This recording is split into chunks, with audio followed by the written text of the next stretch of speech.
আসেন আমরা একটা কনসেপ্ট করতেছি, কনসেপ্টটা নাম হলো নিউটনের মহাকর্ষ বল। কি মহাকর্ষ বল আর নিউটনের মহাকর্ষ সূত্র।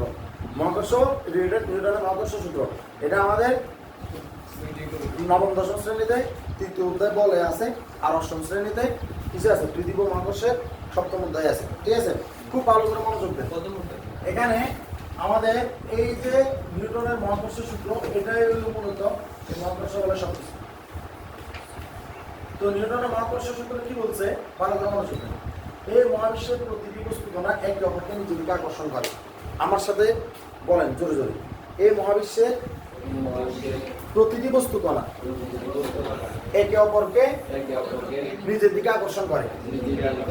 এই মহাবিশ্বের প্রতিটি বস্তু কণা একে অপরকে নিজের দিকে আকর্ষণ করে। এখন বদলে যে আকর্ষণ করে, আকর্ষণের তো একটা বল আছে, আকর্ষণ একটা কি আছে, বল আছে। আমার বলতেছে এই আকর্ষণ বলের মান, কি বলতেছে, এই আকর্ষণ বলের মান, এই আকর্ষণ বলের মান বস্তুদ্বয়ের ভরের গুণফলের সমানুপাতিক। এই আকর্ষণ বলের মান বস্তুদ্বয়ের ভরের গুণফলের সমানুপাতিক। এই আকর্ষণ বলের মান বস্তুদ্বয়ের ভরের গুণফলের সমানুপাতিক এবং এদের মধ্যবর্তী দূরত্বে বর্গের ব্যস্তানুপাতিক এবং এদের মধ্যবর্তী দূরত্বে বর্গের ব্যস্তানুপাতিক এবং এদের মধ্যবর্তী দূরত্বে বর্গের ব্যস্তানুপাতিক। এবং এই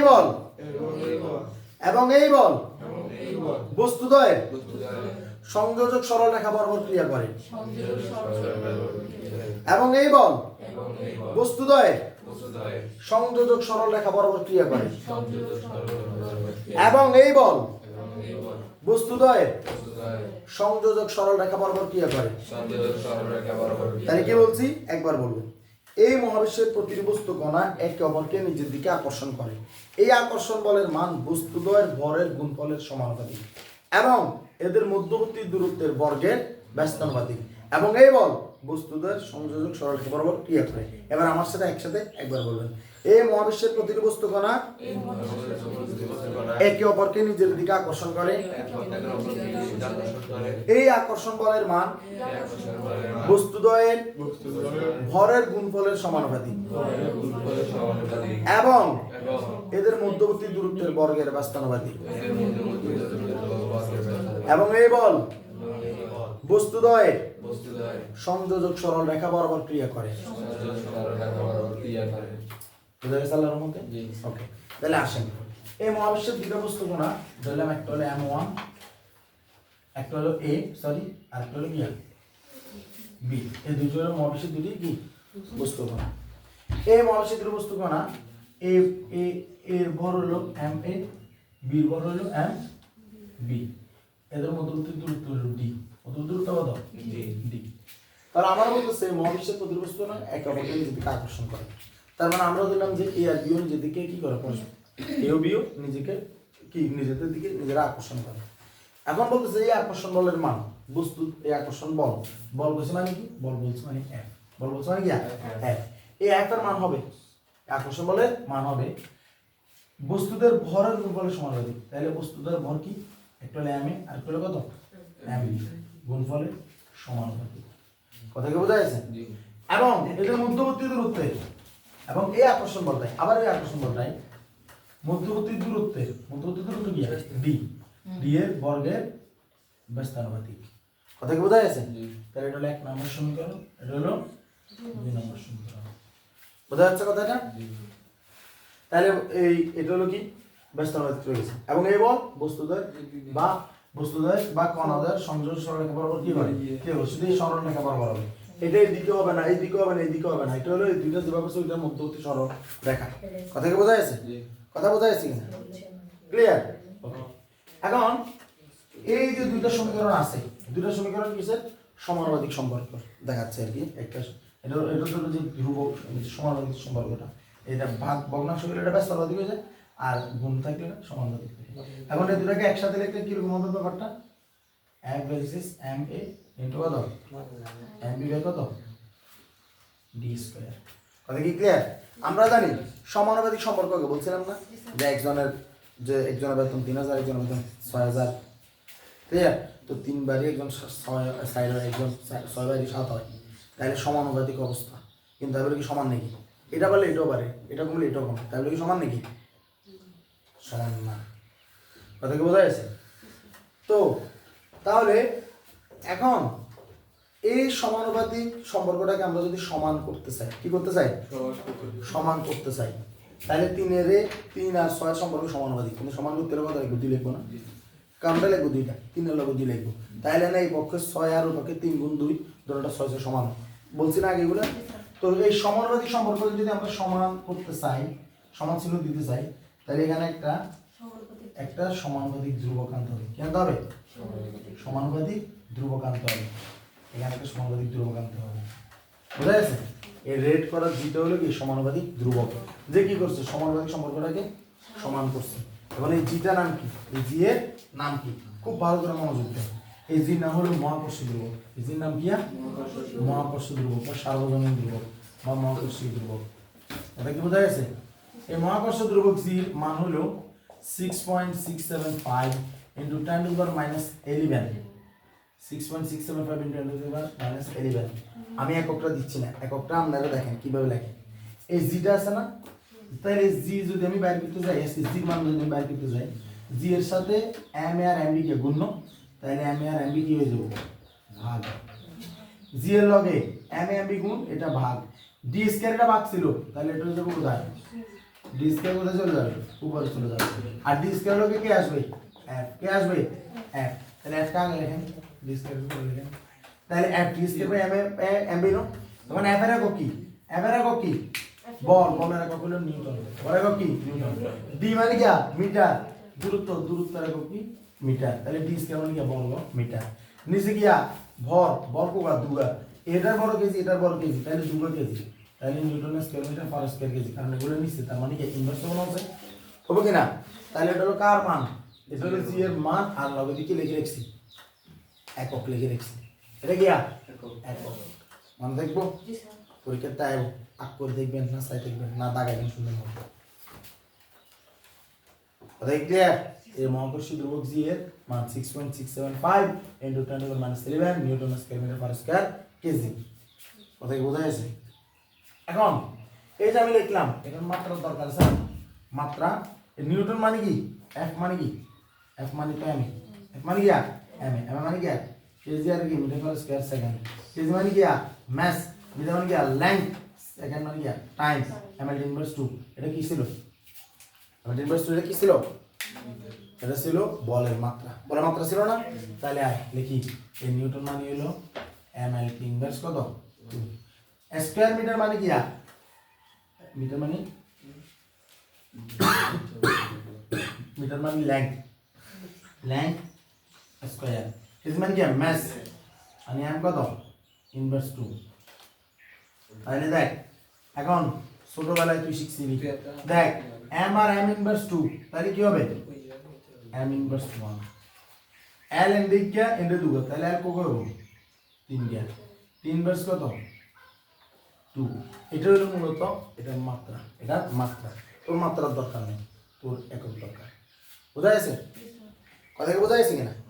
এই যে এম ইনভার্স 1, এখানে এম গিয়া এখানে -2, তাহলে 2 3 এক গেলে 1, কিন্তু বড় সংখ্যার আগে মাইনাস দিলাম মাইনাস। এল এখানে গিয়া এখানে স্কয়ার, তার মানে তাহলে স্কয়ার এল কিউব। 3 inverse 2 3 inverse 2। বোঝা গেছে না রাফা? তাহলে মাত্রা পারবেন কিনা? একক পারবেন কিনা? ইনশাআল্লাহ। তাহলে কইলাম না এটা? তাহলে এবার আসুন, এটার কাজ এখানে শেষ। এখন আইয়ে আমরা এখান থেকে একটা জিনিস শিখব। সেটা কি? সেটা হলো এই যে দুইটা বস্তুর কথা বলতেছি, এটা তো মহাকর্ষ। এই মহাবিশ্বের প্রচুর বস্তু বানার যে আকর্ষণ, এটা হলো কি মহাকর্ষ বলতে। ঠিক আছে? আকর্ষণের ভিতরে যে ইয়া থাকবে, যে মানে আকর্ষণটা হলো কি মহাকর্ষ। এই মহাবিশ্বের দুটো বস্তু বানার মধ্যে যে আকর্ষণ, সেটা কি মহাকর্ষ। এখন একটা টার্ম আছে অভিকর্ষ, নাম কি? অভিকর্ষ। এখন অভিকর্ষটা কি? অভিকর্ষটা হলো যদি ওই দুইটা বস্তুর ভিতরে একটা পৃথিবী হয়, যেমন সূর্য আর শনির যে আকর্ষণ এটা হলো মহাকর্ষ, সূর্য আর বুধের যে আকর্ষণ এটা হলো মহাকর্ষ, তোর শনি আর মঙ্গলের যে আকর্ষণ এটা হলো মহাকর্ষ। কিন্তু এই আকর্ষণ কথা বলার সময় আমি যদি কোনোভাবে পৃথিবীর নাম জড়াই দিই, পৃথিবী ও চাঁদের আকর্ষণ, পৃথিবী ও শনির আকর্ষণ, পৃথিবী ও সূর্যের আকর্ষণ, পৃথিবী ও অমুকের আকর্ষণ, পৃথিবী ও তমুকের আকর্ষণ, কোনো না কোনোভাবে যদি পৃথিবী শব্দটা আসে তখন সেটার নাম কি হবে? অভিকর্ষ। কথা কি ক্লিয়ার? তাহলে পৃথিবীর সাথে কোনো বস্তুর আকর্ষণ কি বলে? অভিকর্ষ। তাহলে এখন ধরলাম যে এটা একটা এবং ধরুন যে এটা একটা গিয়া পৃথিবী, এটা একটা গিয়া পৃথিবী। এখান থেকে ধর এখানে আমাদের আজিজ দাঁড়িয়ে আছে, ঠিক আছে?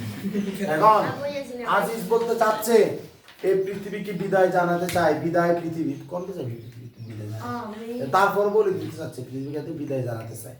তো হ্যাঁ তো পৃথিবী লাভ মারে, এটা আসলে শুরু কোনোভাবে যদি এতে যদি পৃথিবীকে বিদায় জানাতে পারে, ঠিক আছে? তো এত মরে গেলে তো কবরে দিব মাটির নিচে, তো পৃথিবীতে, কিন্তু চাচ্ছে পৃথিবী থেকে বেরিয়ে যায়। তো সেটা এতে যা করতে চায় আমরা ধরলাম যে এটা হলো যে পৃথিবী আর এটা হলো আজিজ। এই আজিজের সাথে আজিজ কোনোভাবে পৃথিবীকে অতিক্রম করতে পারতেছে না, পৃথিবী ছেড়ে যেতে পারতেছে না। তো এখন কেন যেতে পারতেছে না? কারণ পৃথিবী আজিজকে একটা বল টেনে রাখতেছে, সেটার নাম কি বল? অভিকর্ষ বল। কথা কি বোঝা গেছে? তো যেন এখন এখানে দেখা, এখন এই পৃথিবী আর কি এটা হলো আজিজ, পৃথিবীর ভর হলো বরম্যান, আজিজের ভর হলো সুরম্যান। কথা বুঝছস? তো তাইলে এখন এই যে পৃথিবীটা আজিজকে টানে, এই টানার যে বল, বলটা হলো অভিকর্ষ বল। অভিকর্ষ বলকে দিলাম কি এফ, আর এই যে এটা সমান আমাদের আগে সূত্র কি ছিল? ইনটু কত ইনটু কত এম ডিভাইড কত ডি স্কয়ার। এটা না ছিল? এটা ছিল কিনা? এটা ছিল। তো পৃথিবীর স্কিন এরকম না, পৃথিবী আর একটু ধর কমলা লেভেলের মতো সেটটা করতে চায়। আমার কাছে পৃথিবীটা হাঁসের ডিমের মতো মনে হয়, ঠিক আছে? মানে এখানে হাত দিতে সুন্দর থাকবে না, বুঝছিস? পুরো আজিজের পুরো ক্যামেরা স্ট্যান্ডের মতো, ঠিক আছে? এখন এটা হলো কি সূত্র? অভিকর্ষ। এখন আমাদের এখানে এটা হলো কি? এটা হলো বড় এম, এটা হলো কি বড় এম, আর এটা হলো কি ছোট এম। আর ডি এটা ডি না, কারণ এটা হলো কেন্দ্র, এই পৃথিবীর কেন্দ্র থেকে হলো যে ব্যাসার্ধ, ধরুন যে এটা এখানে আছে, তাহলে এটা হলো কি আর, এটা হলো কি আর এটা হলো আর। কথা বোঝা গেছে? আর উপরে কি হবে? স্কয়ার। কি হবে? স্কয়ার। বোঝা গেছে? এখন f = m/r স্কয়ার, এটা আছে না? এটা হলো আমাদের আজিজের সাথে পৃথিবীর যে অভিকর্ষ বলের যে সম্পর্ক, ঠিক আছে? ওই ব্যাপারটা। আবার আমরা এখানে একটা জিনিস জানি, আজিজ ধর এখানে আজিজ যে পৃথিবীর আকর্ষণ তো একটা আছে, আবার পৃথিবী কি করে? পৃথিবীর মাটির উপরে আজিজ যে হাঁটতেছে সব সময় একটা চাপ দিচ্ছে না, একটা ওজন কাজ করতেছে না, ওইটা আবার কি? ওইটাও কিন্তু অভিকর্ষ বল। যেটা আমরা ওজন বলি ওটাও মূলত একটা অভিকর্ষ বল। কারণ পৃথিবী যদি ওকে না টানতো তাহলে তো ওইখানে দাঁড়িয়ে থাকতে পারতো না। ও তো টানতেছে মানে কি, ওর তো এখানে কি মানে এখানে যে সে দাঁড়াই আছে তার চাপটা উঠছে, এটাও তো পৃথিবীর কারণে। তাইলে ওইটাকে আমরা বলতেছি আবার F = mg। ওটা কি F = mg, কারণ এখানে অভিকর্ষ ত্বরণ কাজ করে। কিলে কাজ করে? কারণ হঠাৎ করে যদি এই পৃথিবীর কোন একটা গর্ত আছে, এর সে প্লাস্টিক এনে রেখেছে, ফার্স্ট প্লাস্টিক মাগিয়েছে, তাহলে তুমি নিচে যেতে পারো না, কেটে যাবে। কারণ অভিকর্ষ তার কি ত্বরণ এতে নিচে চলে যাবে, কারণ অভিকর্ষ বল টানতেছে না, সবগুলোই তো সেম। এখন আসো, এই যে দুইটা আছে, এই দুইটা কি F = g × m/r square, F = mg, দুইটা সমান না? দুইটাই তো f এর মান, দুইটাই কার মান? f এর মান, দুইটাই f এর মান। তো দুইটাই যদি f এর মান হয়, তাহলে আমি দুইটাই যদি এখন যদি কি করি, দুইটা এটা হলো 1 নম্বর সমীকরণ, এটা 2 নম্বর সমীকরণ, দুইটাই f এর মান, তাহলে দুইটা f এর মান সমান হওয়ার কথা না? দুইটা যদি সমান হয় তাহলে আমরা লিখব c * কত m/কত r স্কয়ার = কত mg। দিলাম কিনা? তো mg দেওয়ার পরে এখানে দেখো এই পরের লাইনে আমরা G M by R square লিখলাম আর এখানে লিখলাম শুধু জি। কেন লিখলাম দেখো তো কিনা ভালো করে, এই ছোট এম আর ছোট এম দুটো কানে যাবে না, দুই পাশ থেকে বাদ যাবে কিনা। এই সমীকরণ থেকে আমাদের একটা জিনিস বের করা হয়, সেটা কি এই সমীকরণ আমাকে দেয় যে এই সমীকরণ আমাদেরকে কি দেয়, এই সমীকরণ আমাদেরকে দেয় যে অভিকর্ষজ ত্বরণ যে জিটা আছে এই জি এর ভিতরে ছোট বস্তু এম নাই, অর্থাৎ অভিকর্ষজ ত্বরণ বস্তুর ভরের উপর নির্ভর করে না। কি বলছি, অভিকর্ষজ ত্বরণ বস্তুর ভরের উপর নির্ভর করে না, অর্থাৎ আমাদের ইয়ে কি আজিজ না ইয়ে বিক্ষো, ইয়ে কি আজিজ না ইয়ে হাতি, এটা পৃথিবী চিন্তা করে না, এই অভিকর্ষজ ত্বরণ চিন্তা করে না। কথা কি বোঝা যাচ্ছে? ও সবার জন্য সমান, ও সবার জন্য সমান সমান।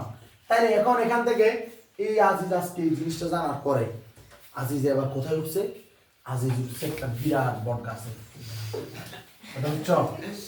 তো আজিজের বিরাট বট গাছ উঠছে কি জন্য, আর আজিজ বিরাট বট গাছ উঠছে, আজিজের কত হলো এখান থেকে যদি একটা তুলাকে ফালাই দেওয়া হয় আবার আজিজকে ফালাই দেওয়া হয়, দুইটাই তো একই সাথে পৃথিবীতে পড়বে, কারণ দণ্ডের জন্য তো অভিযোজন সেমটাই কাম করবে, কারণ অভিযোজন বস্তু বরফ নির্ভর করে না।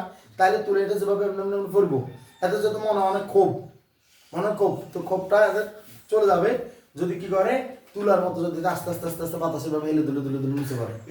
ঠিক আছে, এটার জন্য আজিজ উঠে গেছে গাছের মাথায়। ঠিক আছে, এখন এটা লাভ পাইব, এখানে আজিজ আছে এখানে তুলা আছে, এই তুলো নিচে পড়বো এত নিচে পড়বো। কথা কি বোঝা গেছে? দুইটাই নিচে পড়বে। এখন আমরা এই যে জিনিসটা যে করতে যাবে না ওইটাও আমরা চিন্তা করবো ওইটা নিয়ে। তো এখন এই জিগুলো তো জিম বাই আর স্কয়ার আছে না, জিগুলো কি আছে জিম বাই আর স্কয়ার আছে। তো তাই এখান থেকে আমরা বুঝছিলাম যে অভিকর্ষজ ত্বরণ বস্তু বরফ নির্ভর করে না, তার মানে দুইজনকে উপর থেকে বাড়াই দিলে একই টাইমে কি করার কথা, নিচে পড়ার কথা।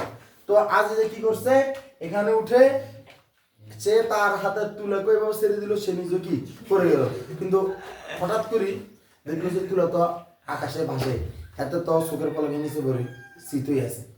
এই ব্যাপারটা এখন কেন ঘটলো, এই ব্যাপারটা কেন ঘটলো? তাহলে এখানে বাতাসের বাধা বলে একটা কথা আছে, বাতাসের বাধা বলে একটা কথা আছে, যার বর বেশি তার বাতাসের বাধা অতিক্রম করার শক্তি তত বেশি। এখন আজিজের বর যেহেতু তুলার তুলনায় বেশি, এই কারণে বাতাসের বাধা অতিক্রম সে নিচে চলে আসে, আর তুলা এখনো বাতাসের বাধা অতিক্রম করতে করতে কি এদিক ওদিক খেলায় করতেছে। ঠিক আছে, আর তুলা আস্তে আস্তে কিন্তু আজিজ কিন্তু হাসপাতালে আল্লাহর মধ্যে চলে গেছে। ঠিক আছে, এরপর আসেন, এখন এটা বোঝা যাচ্ছে কিনা, তাহলে এটা তোর জন্য খুব ইম্পর্টেন্ট যে একটা পাথর আর একটা মানে তুলা পালা দিল কোনটা দেখি যেরকম। এখন দেখেন জির মান দাঁড়িয়েছে না, তো জির মানটা বেসিক্যালি এখানে যে এই যে জিটা আছে বড় জি আর বড় এম, এই দুটো কিন্তু ধ্রুবক। আমি আজকে যদি খাওয়া দাওয়া শুরু করি আগামী এক মাসের ভিতরে শরীরের ওজন যদি 200 কেজি বানাই তাইলেও কি হবে না, পৃথিবীর ভর বাড়বে না। আবার পুরো পৃথিবীর মানুষ সবগুলো যদি একসাথে যদি বলে যে আমরা সবাই একসাথে 200 কেজি হওয়া শুরু করবো, ঠিক আছে, আজই যে শুরু করছে 200 কেজি হওয়ার জন্য, কিন্তু পৃথিবীর ভর বাড়বে না। পৃথিবীর ভর এটা ফিক্সড, পৃথিবীর ভর এটা কি ফিক্সড, এবং সেটা আমার মাথায় আসতেছে না এটা এই মুহূর্তে, কিন্তু এই মহাকর্ষ ধ্রুবক আসতেছে ওইটাও কি ফিক্সড, ওইটাও কি ধ্রুবক। পৃথিবীর এই বড় ধ্রুবক মহাকর্ষ ধ্রুবক, তার মানে দুইটাই ধ্রুবক। তো দুইটা ধ্রুবককে যদি একসাথে লেখা হয় তাহলে তখন সেটা কিভাবে লিখবে, সমানুপাতিক। এটা কি লিখবে, সমানুপাতিক। তাহলে অভিকর্ষ ত্বরণ পৃথিবীর ব্যাসার্ধের সাথে কি বর্গের ব্যস্তানুপাতিক। তাহলে এখান থেকে কি সিদ্ধান্ত হয়, এখান থেকে সিদ্ধান্ত হয় যে এই দেখ এটা হলো পৃথিবীর কেন্দ্র, এটা হলো পৃথিবীর একটা পৃষ্ঠ, এটা একটা পৃষ্ঠ। তো এই যে এখানে আর এর মানটা কি বেশি না, বেশি কিনা, তাহলে আমরা তো দেখছি যে জির মান আর এর মানের সাথে কি ব্যস্তানুপাতিক, তাহলে এখানে আর এর মান বেশি, তাহলে এখানে জির মান কি হবে, কম। এখানে আর এর মান কম না দেখতেছি আমরা, তাহলে এখানে জির মান কি হবে, বেশি হবে। তো যেখানে জির মান বেশি হয় এটা হলো 9 এখানে জির মান কম, এটা হলো 9.78 মিটার পার স্কয়ার সেকেন্ড। এটাকে বলা হয় বিষুবীয় অঞ্চল। কি অঞ্চল বলে, বিষুবীয় অঞ্চল। আর এখানে আর মান কম জির মান বেশি, এটাকে বলে মেরু অঞ্চল। কি বলে, মেরু অঞ্চল। এখানে হলো 9.83 মিটার পার স্কয়ার সেকেন্ড। তো এখন এই যে আমাদের দুইটা জি এর যে মান আলাদা আলাদা, ঠিক আছে, তার মানে জি এর মান যে আলাদা আলাদা। এখন এটার জন্য কি হইছে, এটার জন্য আমাদের যে বিভিন্ন সময় অঙ্ক করতে সমস্যা, এই কারণে একটা নিরপেক্ষ মান ধরা হয়, যেটা হলো কি আদর্শ মান। সেটা হলো 45 ডিগ্রি অক্ষাংশে, এই মেরু অঞ্চলকে ক্রান্তীয় অঞ্চল বলে। তো 45 ডিগ্রি অক্ষাংশে যে মানটা ধরা হয় ওটা হলো 9.8 মিটার পার স্কয়ার সেকেন্ড। এটা হলো জি এর আদর্শ মান। এটা কি বলা হয়, জি এর আদর্শ মান। কথা কি ক্লিয়ার? তাহলে এবার আয় এই জি এর মান যদি চেঞ্জ হয়, আমরা তো জানি আমাদের যে ওজন, ওজন মানে ওয়েট, ওয়েট মানে হলো ভর গুণ জি। ওজন হলো ভরের সাথে কি হয় অভিন্ন ত্বরণের গুণফল। ভর কি? ভর হলো আমরা যে পদার্থ দিয়ে তৈরি ওইটার মোট পরিমাণ, ওইটার মোট পরিমাণ, ঠিক আছে? তাহলে ভর আর ওজন এক জিনিস না, আমরা এটাকে আমরা ভুল করে ফেলি। তো ওজন যে ডব্লিউ সমান যায় এমজি, এম এর মান পৃথিবীর সব জায়গায়, নাসা তুই যদি স্পেসে যাস মহাকাশে সব জায়গায়, মঙ্গল হয়ে গেল, সেখানে এম এর মানটা কি ফিক্স। কিন্তু জি এর মানের অনুযায়ী ডব্লিউ মান চেঞ্জ হবে না। 9.78 হলে ওজন কমে যাবো, 9.83 হলে ওজন বেড়ে যাবো না? তাহলে ওজনের মান বিভিন্ন জায়গায় বিভিন্ন রকম, এটা তো শুনে ইম্পর্টেন্ট, ঠিক আছে? এই যে এটা ব্যাখ্যা করো। তাহলে কেন? ওই যে অভিষ্ট ত্বরণ কি বলছে এই আর এর মানের জন্য, ঠিক আছে? এখন এবার এই যে আমরা এটুকুগুলো বললাম, এর ভিতরে আবার আরেকটা ব্যাপার আছে, সেটা হলো কি? সেটা হলো চাঁদ। চাঁদ কি? এই চাঁদটা হলো আরেকটা উপগ্রহ, পৃথিবীকে কেন্দ্র করে যে চারপাশে ঘুরতেছে। তো এই চাঁদে যদি কেউ যায়, ঠিক আছে, চাঁদে অভিষ্ট ত্বরণ হবে, চাঁদে অভিষ্ট ত্বরণের মান হবে পৃথিবী, এটা দিলাম এই যে এটা হলো জি এম, মানে মুনে চাঁদ অভিষ্ট ত্বরণ, সেটা হলো পৃথিবী অভিষ্ট ত্বরণের সবাইকে এক ভাগ। কি বলছি? পৃথিবীর অভিষ্ট ত্বরণের কি সবাইকে এক ভাগ। কথা বোঝা যাচ্ছে? তো এটা কাটাকাটি করলে মনে সম্ভবত 1.62 বা কি একটা something metre per square second হয়। কথা কি ক্লিয়ার? তাহলে চাঁদে গেলে ওজন কমে যাবে, তাহলে আমরা যত মোটাই হই চাঁদে গেলে আমাদের ওজন কি হবে? কমে যাবে, ঠিক আছে? সুতরাং আমাদেরকে মোটা বলো না, ওজন বেশি বলো না, ঠিক আছে? কথা ক্লিয়ার নেই? এটা শেষ। তাহলে এই ক্লাস থেকে তুই সবকিছু বুঝছস। এখন আসেন এখান থেকে আমাদের প্রশ্ন, আমরা কিছু প্রশ্ন নিয়ে কাজ করি। প্রশ্ন নিয়ে কি কাজ করবো? আসেন আমাদের এখানে যে অভিকর্ষ, এই আমাদের যেখানে যে এফ সমান কি লেখা আছে, জি ইনটু m1 m2, দেখলাম দুটো বস্তু, যেকোনো দুটো বস্তু, একটা হলো m1, একটা হলো 1, একটা হলো 2, ভর m1 ভর কত? m2, মধ্যবর্তী দূরত্ব কত? মধ্যবর্তী দূরত্ব কত হচ্ছে? 10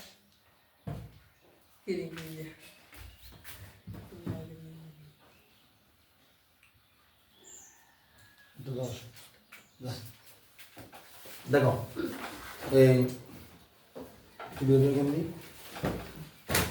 এখন দেখো, যদি দুটো বস্তু, এই দুটা বস্তু নিয়ে কথা হচ্ছে, একটা 1 একটা 2, এই তো 1 বস্তু হলো m1 আর বড় হলো কত? দ্বিতীয় বস্তু m2। তো বলতে তারা পরস্পর থেকে দুই দূরত্বে আছে। তো ব্যাপারটাই বলছি, দেখো বর আমার বল হলো যে এই দুইটা বস্তু, একটা বস্তুর বর এদিকে রাখা, এখানে এই বস্তু আর এখানে কত? দুই বস্তু। আমার বলে যে এটা হলো 2 কেজি বরের, এটা হলো ধর আমার বলে যে 4 কেজি বরের, ঠিক আছে? পরস্পর তো আমার বললো যে পরস্পর তো 5 মিটার দূরে আছে। কয় মিটার দূরে আছে? 5 মিটার দূরে আছে। ও আচ্ছা, দাঁড়িয়ে দাও। তো 5 মিটার দূরে আছে পরস্পর। কত মিটার দূরে আছে? 5 মিটার দূরে আছে। এখন এদের মধ্যবর্তী আকর্ষণ বলের মান বের কর। আকর্ষণ বলের মান যদি বের করা হয়, জি দেখ এখানে এমন মান কত? 2 আর এটা কত? 4 আর নিচে কত? 5 স্কয়ার। এটা না, এটা যদি করি তাহলে উপরে কত দাঁড়াচ্ছে? জি আর এটা কত? 8 বাই কত? 25। 8 বাই কত? 25। রিমেম্বার, যেমন আমি মনে করি যে এই এখানে 8 বাই 25 যেটা আছে না, তো এটাকে 8 বাই 25 লিখি। এখানে জির মান কত? 6.67 × 10⁻11 নিউটন স্কয়ার মিটার, সরি এটা হলো বলের একক। বলের একক কি? Always Newton. এখানে ক্যালকুলেট করলে আল্লাহর রহমতে আনসার বের হয়ে যাবে। তবে যেটা তুই ক্লাসে গেছিস, তোর জন্য কি? তোর জন্য হলো যে তুই জাস্ট জি দি হিসাব করবি। কি দিয়ে হিসাব করবি? জি দি। তুমি করবি 8 বাই 25 জি নিউটন। তুই বাঙালি কি নিউটন? 8 বাই 25 জি কত? নিউটন। তোর জন্য একদম সহজ, তুই জি মানটা বসাবি না। বুঝছস? কেন? কারণ অনেক তুলনা করতে হবে। এখন আয় এই অঙ্কটা বোঝা যাচ্ছে না? এই যে অঙ্কটা এখন আমার বললো যে আমি যদি বস্তু ধর বড় অর্ধেক করি। আচ্ছা এটা বাদ, আমরা একটা কিছু থিওরিটিক্যালি কিছু ব্যাপার ডেভেলপ করি, কনসেপ্ট ডেভেলপ করি। সেটা কিরকম? ধর আমার বললো যে এই যে বস্তুটা আছে, এই যে এটা বড় হলে এমন, এটা বলবো m2, পরস্পর তো দূরত্ব আছে। তো তাইলে আমার বলতেছে এখন আমি যদি বস্তুর দূরত্ব দ্বিগুণ করি, তাহলে বলের বলের মান কি পরিবর্তন হবে? তাহলে f প্রাইম জি জায়গা দেখবো b দ্বিগুণ করছি, তাহলে 2d স্কয়ার m1 বাই কত? m2 জি ইয়ানোর কত? 4d স্কয়ার, কত m1 কত? m2 এই 4টাকে সামনে নিয়ে আসলে 1/4 into g into m1 m2 by t square আগেরটা গেছে না তাহলে এটাকে কি আমরা বলতে পারি না যে f prime is equal two 1/4 into কত f বলতে পারি না তাহলে নতুন বল পূর্বের বলের তুলনায় 4/1 নতুন বল পূর্বের বলের তুলনায় 4/1 কথা কি বোঝা গেছে আবার ধর বলতেছে যে আমি কি করব আমার এবার বলতেছে যে বস্তুদ্বয় মধ্যবর্তী দূরত্ব দ্বিগুণ করো না বস্তুর ভরকে দ্বিগুণ করো দ্বিগুণ করলে কি হবে g ইনটু 2m1 টু কত m2 ডিভাইড বাই কত d স্কয়ার তাইলে g ইনটু 2 দ্বিগুণ কত 4m1 কত m2 ডিভাইড বাই কত d স্কয়ার 4 এর সামনে লাগো g কত m1 m2 বাই কত d স্কয়ার তাহলে দেখ তো এটা কি আগের বলটা না আগের বল নাই তাহলে আমার বস্তুদ্বয় বল গুণ করলে মানে বল দ্বিগুণ করছে বল হয়ে গেছে কত গুণ আগের বলের 4 গুণ কথা কি ক্লিয়ার এবার একসাথে তারা কাজ করতেছে দুইটা কাজ করতেছে উপরে এদেরকে দূরত্ব করছে দ্বিগুণ দূরত্ব কত গুণ হচ্ছে দ্বিগুণ সরি বল হচ্ছে দ্বিগুণ বল হচ্ছে দ্বিগুণ আবার দূরত্ব যদি দ্বিগুণ করে সাইডে সাইডে কাটাকাটি যাব না যাবো কিনা ধর এটা না করে বা তারা এটা করছে তারা ভরকে হচ্ছে দ্বিগুণ দূরত্বকে করছে অর্ধেক বল হচ্ছে দ্বিগুণ তাহলে কত 2m1 গুণ কত 2m2 আর এটা করছে কি অর্ধেক তাহলে d এর মান অর্ধেক করছে তাহলে ডিভাইড হোল স্কয়ার না তাহলে f প্রাইম নিয়ে কাজ করতেছে g উপরে হলো কত 4m1 m2 এটা হলো d স্কয়ার কত 4 তাহলে 4টা এখানে তাই আর এটা হলো কত d স্কয়ার বাই যে 4টা আছে এটা হলো 1/4 লিখি g into m1 m2 by কত d স্কয়ার কি স্যার এটা সূত্রে কত হচ্ছে 16 হবে না 16 মানে তার মানে আমার নতুন বল এই পুরোটাকে কি বলা যায় f বলা যায় না নতুন বল পূর্ব বলের তুলনায় কি 16 গুণ বেশি কথা কি ক্লিয়ার ওকে এবার তো 3 গুণ করছে এটার 3 গুণ করছে এটারও 3 গুণ করছে আর এটারও 3 গুণ করছে 3 গুণ করলে 3d স্কয়ার করলে এটা 3 3 9 আর এটা 9 হয়ে যাবে যাবো কাটাকাটি আবার এটা 3 3 কে 9 আর এটা যদি 3 করে তাহলে এখানে 9টা কি হয়ে যাবে নিচে 1/9 9 এটা 9 এর সাথে গুণ হলে 81 হয়ে যাবে কথা কি বোঝা যাচ্ছে তাহলে এরকম করে অঙ্কগুলা কি হয় অঙ্কগুলা হয় ঠিক আছে তো আমাদের এসএসসি তে কিন্তু আরো হার্ড একটু কঠিন অঙ্ক আছে যদিও এখান থেকে অবশ্যই থেকে এখন পর্যন্ত পরীক্ষায় শুধুমাত্র একবার প্রশ্ন আছে কবার প্রশ্ন আছে একবার চট্টগ্রাম 2024 ঠিক আছে কিন্তু জেসি প্রচুর পরিমাণে আসছে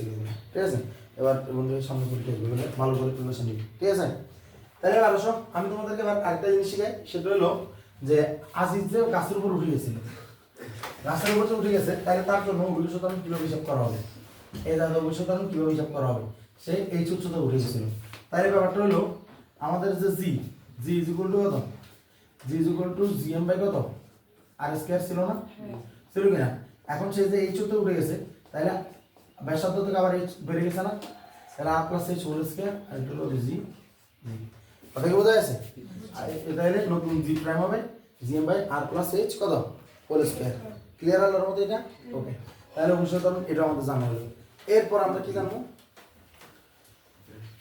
এরপর এবার আমাদের এখান থেকে এবার হলো যে অভিষেক ত্বরণের কিছু বিষুবীয় অঞ্চল আমরা জানছি মান জানছি মেরু অঞ্চলেরও মান জানছি পঁয়ত্রিশ অক্ষাংশ মান জানছি এরপর হলো যে দেখ তুই যত জির মান নিচের দিকে যাবি আর মান কমতে থাকবে না নিচের দিকে আর মান কি থাকবে কমতে থাকবে জির মান মনে হয় বাড়তেছে মনে হবে তো মাথার উপরে পৃথিবীর কেন্দ্রে জি এর মান শূন্য কিনলে কারণ পৃথিবীর কেন্দ্রে তো আর মান শূন্য একটার একটা মান 12 কমার দিক থেকে সমানুপাতিক দিতে পারে কিন্তু যখন একটা শূন্য তখন আর কেউ কি শূন্য ধরে বোঝা যাচ্ছে পৃথিবীর কেন্দ্রে কি জি এর মান শূন্য তাহলে পারবেন ইনশাআল্লাহ তাহলে এটা দ্বারা নিউটনের মহাকর্ষ সূত্র আর অভিকর্ষের কথাবার্তা মহাকর্ষ বলে কথাবার্তা টোটালি কমপ্লিটেড আল্লাহর রহমতে ঠিক আছে ওকে তাহলে অভিকর্ষ ত্বরণ কাকে বলে পরীক্ষা আসতে পারে এই যে আমি এই যে বস্তুটা এভাবে আছে না এটা যদি আমি যদি ছেড়ে দিই তাহলে এটা নিচে পড়বো না হাতে পড়বো না তাহলে এখন এটা ছেড়ে দিলে কি সামনে চলে যাবো না তাহলে এই যে সে যে নিচে পড়তেছে তার ভিতরে একটা কি হয়েছে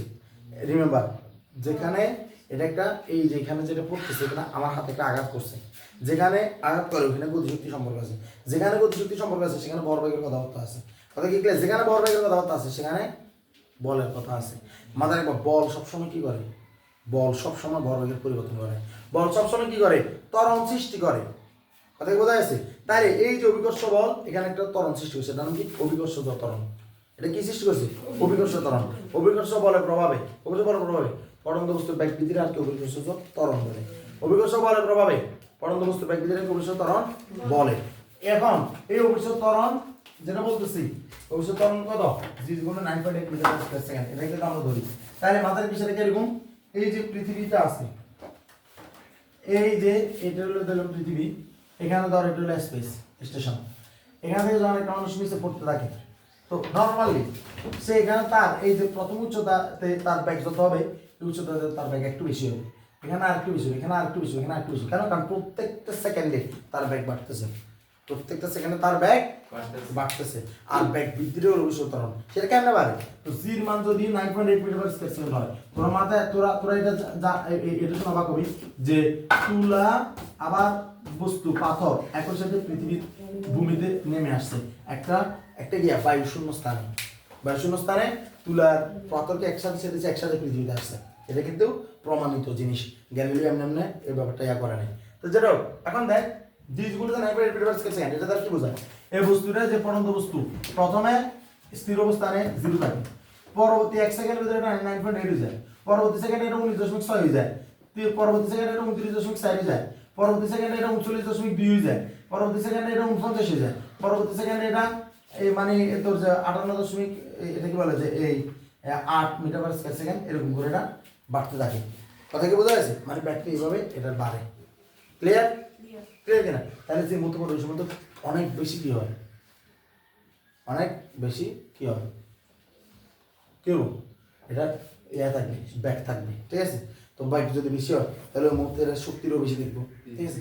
তো যেটা লেকচারটা এতটুকু। আসসালামু আলাইকুম।